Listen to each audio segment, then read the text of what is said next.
சிலர் ஆசைக்கும் தேவைக்கும் வாழ்வுக்கும் வசதிக்கும் ஊரார் கால் பிடிப்பார். Camera on பண்ணிட்டீங்களாப்பா? என்னப்பா இது? ஒரு 4 வரி நிம்மதியா பாட விட மாட்டீங்களே? புதிய பூமி நண்பர்கள் அனைவருக்கும் வணக்கம். நான் ராஜ்பாபு. லட்டு இருக்கு இல்லைங்களா? லட்டு, அந்த லட்டுல வச்சேன்னு நினைச்சீங்களா? நட்டுல வச்சேன்டான்னு சொல்லுவாங்க இல்லைங்களா? கிட்டத்தட்ட அந்த மாதிரி எங்கெங்கயோ வச்சிருப்பேன் நினைச்சீங்களா? சோஃபாவில் வச்சிருப்போம். சோஃபாவில் சினிமாவில் தான் பாருங்க இது போன்ற காட்சிகளை சட்டமன்றத்தில் பார்த்திருப்போம். ஆனால் சினிமாவே மிஞ்சக்கூடிய வகையிலான காட்சிகள் சட்டமன்றத்தில் இன்றைக்கு நடந்த சம்பவம். அடடா அடடா அடடா அடடா.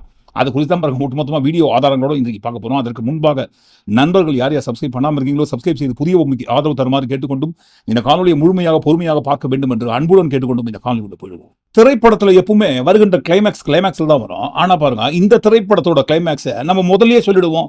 சட்டமன்றத்தில் இன்றைக்கு நடைபெற்ற நம்பிக்கை வாக்கெடுப்பில் என்ன நடந்தது, கிளைமேக்ஸ் சுருக்கமாக சொல்லிடுவோம். திரு சி ஜோசப் விஜய் அவர்களை முதலமைச்சராக கொண்ட அமைச்சரவை மீது இப்பேரவை தனது நம்பிக்கையை தெரிவிக்கிறது என்னும் தீர்மானம் பேரவையின் முடிவுக்கு விடப்பட்டு வாக்குகள் பின்வருமாறு எண்ணி கணிக்கப்பட்டன. தீர்மானத்தை ஆதரித்தோர் 144, தீர்மானத்தை எதிர்த்தோர் 22, நடுநிலை வகித்தோர் 5. தீர்மானத்தை ஆதரித்தோர் அதிகமாக இருப்பதால் மாண்புமிகு முதலமைச்சர் அவர்களின் தீர்மானம் நிறைவேறியது, வெற்றி பெற்றது. மாண்புமிகு முதலமைச்சர் அவர்களின் தீர்மானம் வெற்றி பெற்றது என பேரவைக்கு அறிவிக்கிறேன். சோ ஆதரவு 144. இதுல எதிர்ப்பு, நடுநிலை, பங்கேற்காமல் போன நம்பர்ஸ் எல்லாம் இருக்கட்டும் ஒரு ஓரமா. ஆதரவு 144. எப்படி 144 வந்ததுங்க? ஊரு 2 பட்டா கூத்தாடிக்கு கொண்டாட்டம்னு சொல்லுவாங்க இல்லைங்களா? கிட்டத்தட்ட அந்த மாதிரி தான் பாருங்க ஒரு வகையில இந்த நம்பர் ஏறினது. நேற்றைய தினம் பதிவிட்ட காணொலியில் அதிமுக 2 அணியாக சண்டை போட்டுட்டு பிரிஞ்சு போனதை குறித்து விரிவாக பதிவு பண்ணிட்டோம். நண்பர்கள் அந்த காணொலியை பார்க்காம இருந்தீங்கன்னா கண்டிப்பா இந்த வீடியோக்கு கீழே டிஸ்கிரிப்ஷன்ல கொடுக்குறோம். பார்க்காத நண்பர்கள் தயவு செய்து பாருங்க. அந்த வீடியோலையும் நம்ம சொல்லியிருந்தோம், சி.வி. சண்முகம் இல்லத்திற்கு முதலமைச்சர் விஜய் அவர்கள் இன்னும் சற்று நேரத்தில் வருகை தரவிருக்கிறார்னு ஃபிளாஷ் நியூஸ் போயிருக்குதுன்ட்டு. சரி வழக்கம் போல தகவலா இருக்கும்னு நினைச்சு பார்த்தா உண்மைங்க, போயிட்டாரு.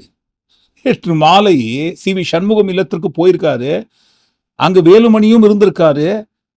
தனியாக பிரிந்து வந்த அணியினர் யார் யாருன்ட்டு வரிசையா அறிமுகம் பண்றாங்க சிஎம் சார் கிட்ட. இதை குறிப்பிட்டு தான் சொல்றது ஊரு 2 பட்டா கூத்தாடிக்கு கொண்டாட்டம். அதிமுக கட்சியில சண்டை போட்டுட்டு 2 அணியா பிரிஞ்ச ஒரு அணியை இன்றைய தினம்தான் நம்பிக்கை வாக்கெடுப்பு நடந்தது.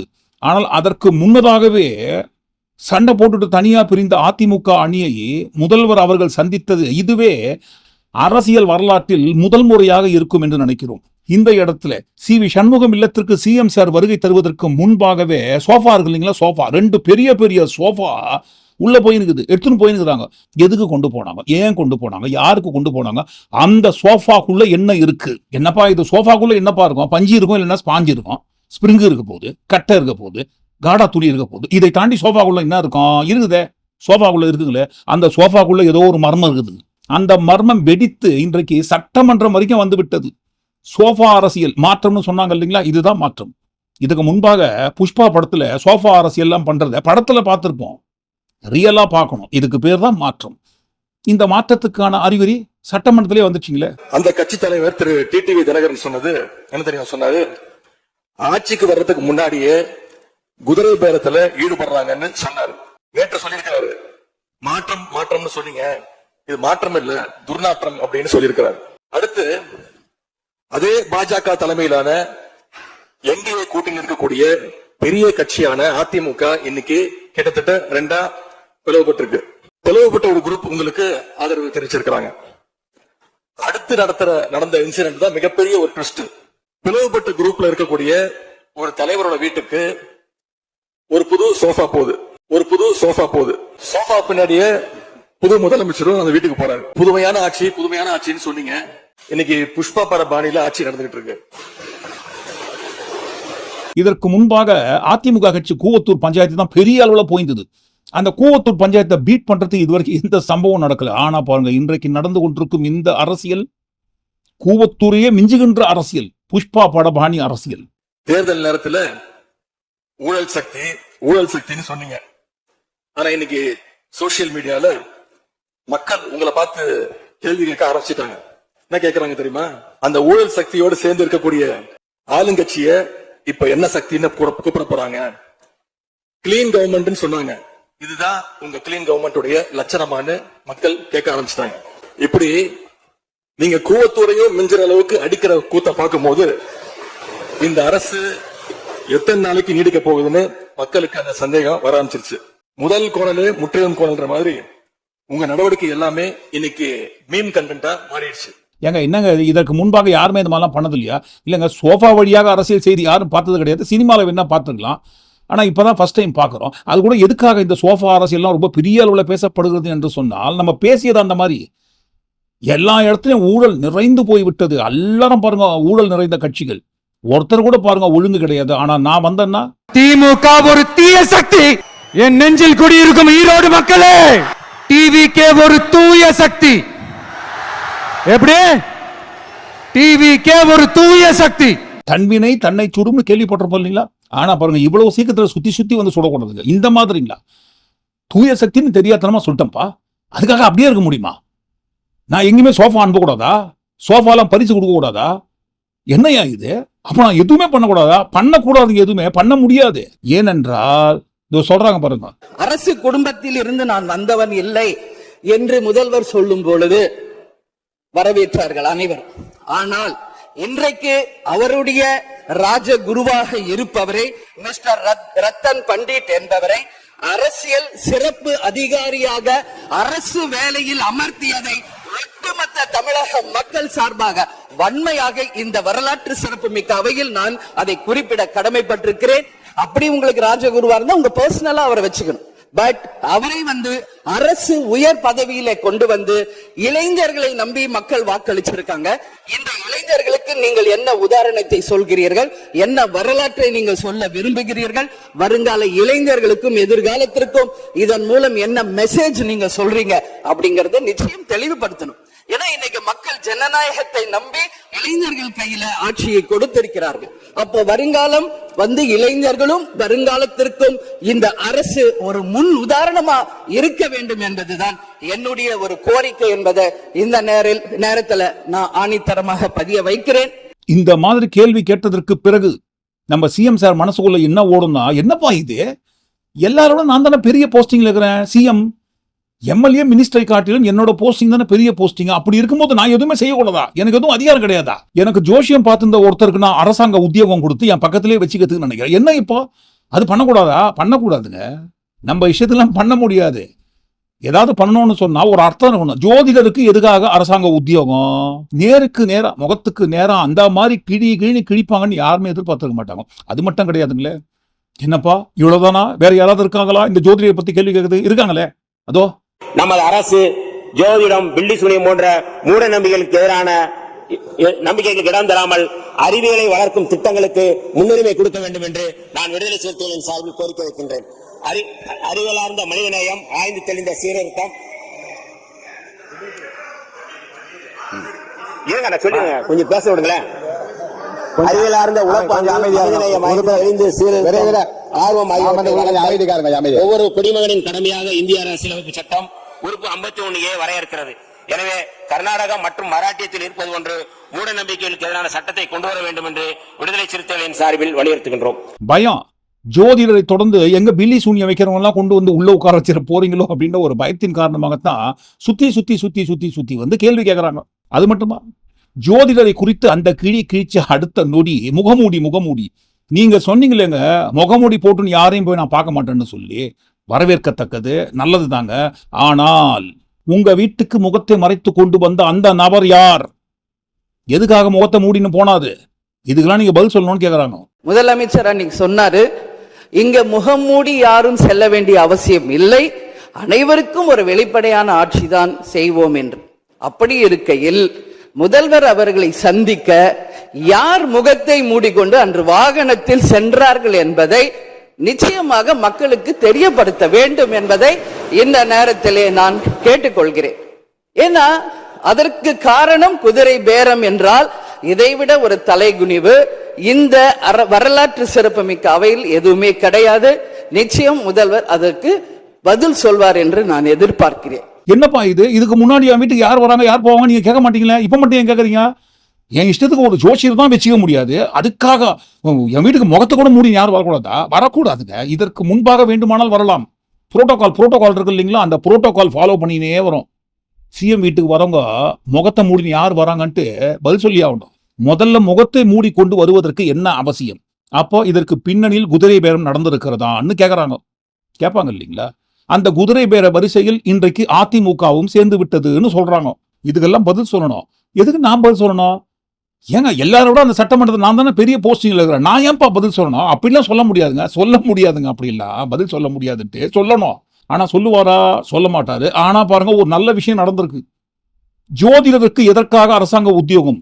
உங்களுக்கு தேவைன்னா பர்சனலா நீங்க அவரை அப்பாயிண்ட் பண்ணிக்கோங்க அப்படின்னு சொன்னதை அடுத்து அவரை பாருங்க வேலையிலிருந்து தூக்கிட்டாங்க. 24 மணி நேரத்துக்குள் கடும் எதிர்ப்புக்கு பணிந்தது தாவேகா அரசு. முதலமைச்சர் விஜயின் ஆஸ்தான ஜோதிடர் ரத்தன் பண்டிட் அரசு பணி நியமனம் ரத்து. இதெல்லாம் நமக்கு தேவைதானா? வந்த கையோடவே போடுற ஆர்டரை வாபஸ் வாங்குற அளவுக்கு தேவையில்லாத ஆர்டர் எல்லாம் போடுறது நமக்கு தேவைதானா? இப்போ இந்த தேவையில்லாத ஆர்டர்லாம் இவர் போடுறது கூட இருக்கட்டும். ஆனா பாருங்க, ஜோதிடருக்கு எப்படி தெரியாம போச்சு இது? எல்லாத்தையும் விரல் நுனியில் வைத்துக்கொண்டு பின்னாடி நடக்க போறத முன்னாடி கணித்து சொல்லக்கூடிய அதி அற்புதமான சக்தி வாய்ந்த தியான சக்தியை உள்ளடக்கி வைத்திருக்கும் இந்த ஜோதிடருக்கு எப்படி இதெல்லாம் முன்கூட்டியே தெரியாம போச்சு? என்னங்க, எனக்கு அரசு உத்தியோகமா வேண்டாங்க, பிரச்சனை வருங்க. என்ன ஒருவேளை கொண்டு போயிட்டு அரசாங்க உத்தியோகத்துல உட்கார வச்சீங்கன்னா இதனால உங்களுக்கு கடுமையான எதிர்ப்புகள் வரும். நீங்க நிறைய பேருக்கு பதில் சொல்ல வேண்டியது இருக்கும். மறுபடியும் பாருங்க, எனக்கு கொடுத்த உத்தியோகத்தை புடுங்கி என்ன வேலை விட்டு தூக்கக்கூடிய நிலைமை வரும். உங்களுக்கும் தேவையில்லாது எனக்கும் ஆசைங்க, வேண்டாங்க அப்படின்ட்டு முன்னாடியே இதெல்லாம் ஞான திருஷ்டியில ஜோதிடத்துல கணிச்சு சொல்ல முடியலையோ? ஏன்னா பாருங்க, யாருக்கிட்டையுமே இல்லாத பயங்கரமான தியான ரகசியம் என்கிட்ட இருக்கு. அதை மட்டும் நான் உலகத்துக்கு கத்து கொடுத்துட்டேன்னா அவங்களை யாராலும் அசைக்க முடியாது. அந்த அதி அற்புதமான தியான ரகசியம் கெட்டவங்க கைக்கு போயிடுச்சுன்னா அவன் உலகத்தையே ஆட்டி படைப்பான், யாராலும் தடுக்க முடியாது. அதனால பாருங்க, அவங்க ஜாதகத்தை பார்த்து நல்லவனா கெட்டவனான்னு ஆராய்ச்சி பண்ணிட்டு தான் நல்லவராக இருக்கிற பட்சத்தில் கற்றுக் கொடுப்பேன். ஆனா சும்மா கற்றுக் கொடுக்க மாட்டேன். நான் கற்றுக் கொடுக்குற அந்த தியான ரகசியத்தில் நீங்க எந்த அளவுக்கு முன்னுக்கு வரீங்களோ அதுல இருந்து எனக்கு 10% வேணும்ட்டு இந்த சதுரங்க வேட்டை ஸ்கேம் மாதிரி பேசினாரு. ஆனா இது ஒரு கெட்டவன் கைக்கு போயிடுச்சுன்னு வச்சுக்கோங்க, அவனை ஒரு அரசாங்கமே நினைச்சாலும் தடுத்து நிறுத்த முடியாது. அவன் ஜெயிச்சுட்டே தான் இருப்பான். ஒரு கெட்டவன் இந்த தியானத்தை, நான் சொல்லித்தர தியானத்தை தெரிந்து கொண்டால் அவனை ஜெயிக்கவே முடியாது. அப்ப என்னுடைய ஐடியா, உங்கள் ஜாதகத்தை பார்த்துட்டு தான் இதை நான் உங்களுக்கு சொல்லி தருவேன். அதே மாதிரி உங்களுடைய வெற்றியில 10% நீங்க எனக்கு கொடுக்கறதா இருந்தா தான் சொல்லி தருவேன். உங்களை 10 மடங்கு 15 மடங்கு நான் ஏன் ஜெயிக்க வைக்கணும்? உண்மையாலுமே நண்பர்களே, யாருக்குமே தெரியாத வெற்றி ரகசியம் எனக்கு தெரியும். இது ஒரு எக்ஸ்ட்ராடினரியான பாத். இதுல யாராவது கெட்டவங்க வந்தானா ஆபத்தா போயிடும்.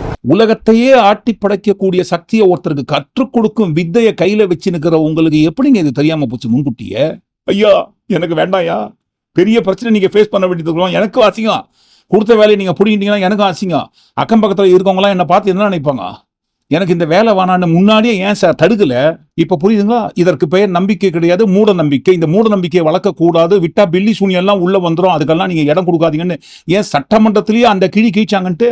முதலமைச்சரோட சிறப்பு அதிகாரியாக ஒருவரை நியமனம் செய்ய வேண்டும் என்று சொன்னால் படிச்சுட்டு வேலை இல்லாம எவ்வளவு பேர் இருக்காங்க. அதுல இருந்து ஒருத்தரை செலக்ட் பண்ணி வேலை கொடுங்க.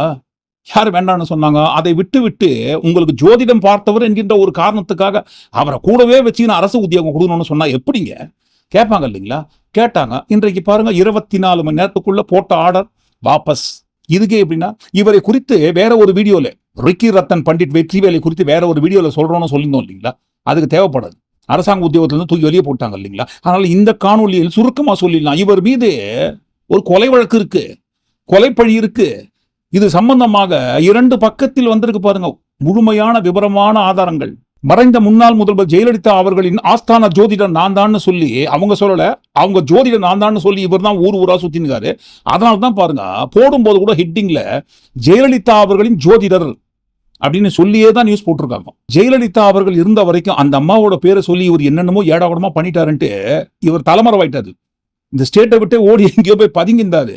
ஜெயலலிதா அவர்கள் இறந்ததற்கு பிறகுதான் பாருங்க தலைமறைவா இருந்தோர் வெளியே வராது, தமிழ்நாட்டுக்குள்ள வராது. அப்படி வரும்போது வர வழியில் தான் பாருங்க சாதாரண வெற்றிவேலாக இருந்தவர். அவரு ஊத்துக்குழி வெற்றிவேலாம அவர் பேரு.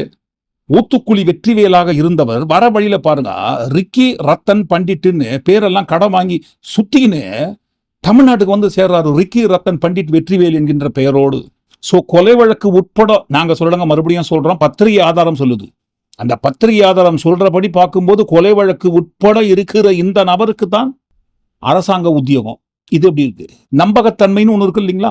ஆரம்பத்திலேயே அந்த நம்பகத்தன்மை கிடக்கூடிய வகையிலான ஆர்டர்லாம் போட்டு 24 மணி நேரத்துக்குள்ள வாபஸ்லாம் வாங்கினீங்கன்னா இதற்கு பிறகு எந்த ஆர்டரை போட்டாலும் என்னப்பா இது சரியா இருக்கா இல்லை முன்ன மாதிரி ஏதாவது வில்லங்க இருக்குமா செக் பண்ணுங்கன்னு எல்லாத்தையும் செக் பண்ணிட்டு இருப்பாங்க. கண்ணில் விளக்கெண்ணெய் ஊற்றிக்கிட்டு.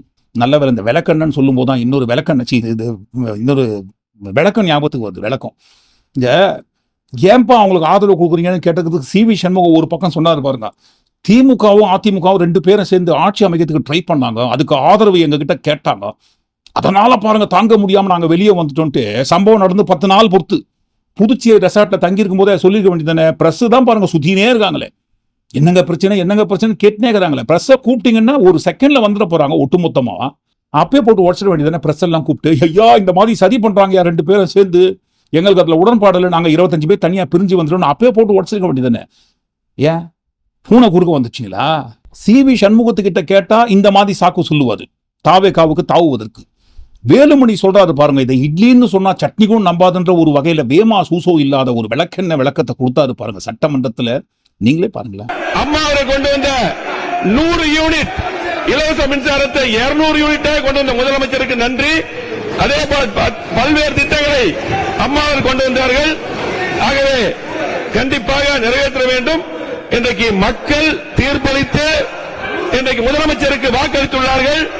அதற்கு நாங்கள் ஆதரவு அளிக்கிறோம். அதிமுக சார்பாக மாண்பு முதலமைச்சர் கொண்ட தீர்மானத்தை ஆதரவளித்து அமர்கிறேன். நன்றி, வணக்கம். பாத்துக்கோங்க, 100 யூனிட் ஏடிஎம்கே ஆட்சியில் கொண்டு வந்தாங்க, அதை டபுள் ஆக்கி 200 யூனிட் இப்ப கொடுக்குறேன்னு சொல்லிட்டாரு. வாழ்த்துக்கள். எங்க ஆதரவு ஃபுல்லா உங்களுக்கு தான். 25 எம்எல்ஏக்கள் சிவி சண்முகம் வேலுமணி எங்க அணியில இருக்கிறாங்க. அந்த 25 பேர் உங்களுக்கு ஆதரவு கொடுத்துருவோம்னு சொல்லி ஆதரவு கொடுங்க, தப்பு கிடையாது. ஆனா பாருங்க, அந்த 100 யூனிட் 200 யூனிட் சொன்னீங்க இல்லைங்களா, டபுள் மடங்கு ஆகிட்டாங்கன்னு சொல்லி, அதுக்குள்ள என்னதான் இருக்குன்னு படிச்சாது பாத்தீங்களா? வாக்குறுதி கொடுத்தது என்னங்க? ஒவ்வொரு மாதமும் 200 யூனிட் கட்டணம் இல்லா மின்சாரம் வழங்கப்படும்னு வாக்குறுதி கொடுத்தாங்க. மாதத்திற்கு 200 யூனிட்டுகள் கட்டணமில்லா மின்சாரம் வாக்குறுதி புத்தகத்திலும் குறிப்பிட்டிருக்காங்க ஒவ்வொரு மாதம் என்று தெளிவாக. போற முதல் கையெழுத்தும் அதுதான் சொன்னாரு, கையெழுத்தும் போட்டாரு முதல் கையெழுத்து. ஆனால் கண்டிஷன் சப்ளைக்குள்ள கொண்டு வந்து தான் பாருங்க அந்த அரசாணை வெளியிடுகிறார். 500 யூனிட்டுக்குள்ள உபயோகப்படுத்துறவங்களுக்கு 200 யூனிட் இலவசம். 2 மாதத்திற்குள் 500 யூனிட்டுக்குள்ள எல்லாரும் யூஸ் பண்ண முடியுமா? யூஸ் பண்ணவே முடியாது. ஸோ 500 யூனிட்டுக்குள்ள யார் யூஸ் பண்றாங்களோ அவர்களுக்கு மட்டும்தான் இந்த திட்டம் பொருந்தும் என்று கண்டிஷன் சப்ளைக்குள்ள கொண்டு வந்துதான் பாருங்க அரசாணை வெளியிடுறாங்க. இதற்கு முன்பாக அனைவருக்கும் 100 யூனிட் கட்டணம் இல்லா மின்சாரம் கொடுத்திருந்தாங்க இல்லைங்களா, அதை குறித்து அந்த திட்டம் தொடருமா இல்லையா என்பதை தெளிவா குறிப்பிடவில்லை.